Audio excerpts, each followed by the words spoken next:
Hey guys, welcome to the channel, and today our topic is Israel. I mean, we do need to talk about this. We need to discuss how they got there. I mean, they went there first, and how did they end up doing what they're doing to the Palestinians? So let's go, and remember to like and subscribe.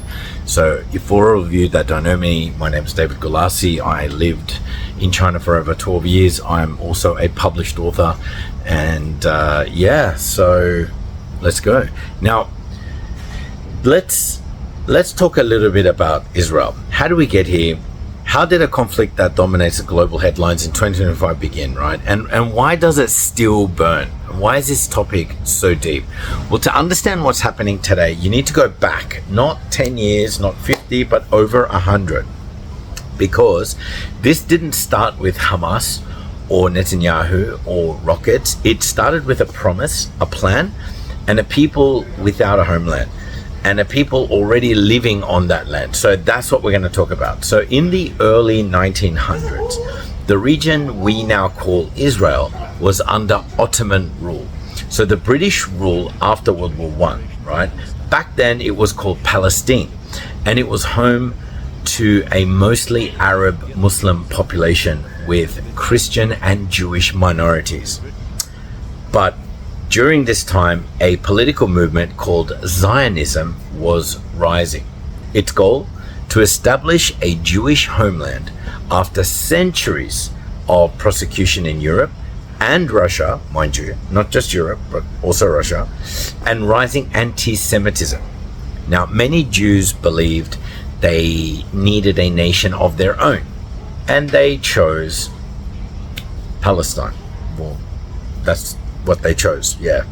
The British, looking to gain support from Jews during World War I, issued the Balfour Declaration. So in 1917, this happened in 1917, so promising support for a national home for the Jewish people in Palestine.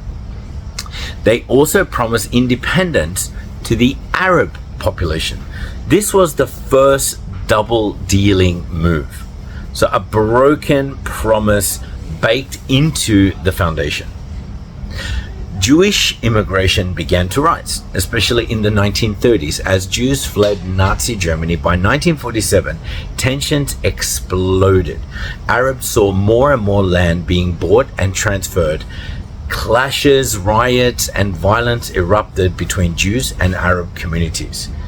The same year, the newly formed United Nations came in with a plan.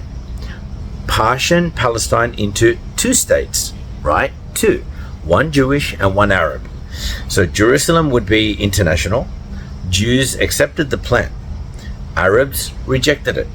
They saw it as a Western power slicing up their land without their consent. So this led to the next thing. So in 1948, the Jewish state of Israel declared independence, and in that moment, the war began. Neighboring Arab nations invaded. So Israel did survive that, obviously, and they expanded. And over 700,000 Palestinians were forced to flee.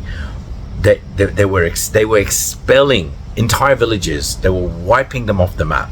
Palestinians called it the Nakba. It's called the catastrophe. Israel didn't just stop there. In 1967, during the Six-Day War, Israel captured even more territory, the West Bank, and East Jerusalem, Gaza, the Golan Heights, and the Sinai Peninsula. These weren't just borders, they were occupations. Settlements began. Jewish communities built deep inside Palestinian land, protected by Israeli soldiers. And they never stopped expanding. I mean, ever since then, they've never stopped. Today, millions of Palestinians live under military occupation, checkpoints, walls, restrictions. No control over their borders, airspace, or even the water. They're not allowed to go into the water there. Gaza, ruled by Hamas, is under blockade. The West Bank is fractured by Israeli roads, outposts, and barriers. So it's just, they can't get out. They're in a jail. So Jerusalem, claimed by both sides, right, is a city under pressure, surveilled and segmented. That is basically what the Palestinians are going through today. And when people ask, why are the Palestinians angry? It's not just about one war, it's about decades of land loss, military rule, home demolition, settler violence, and a future that seems permanently stolen. This isn't not about religion. This is not Muslims versus Jews. It's settler colonialism versus resistance, displacement versus dignity, occupation versus freedom. That's basically what it is. Now, the Western world can debate it all they want, but to Palestinians, this isn't complicated. They're not asking for domination. They're asking to live free in their own land, under their own flag.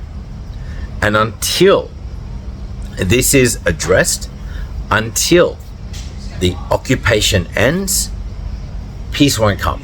There will be absolutely no peace. Not in 2025, not ever.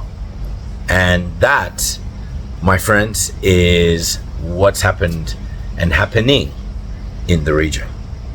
And so thank you for watching, guys. If you have any questions, write in the comments, and please like and subscribe. Bye, guys.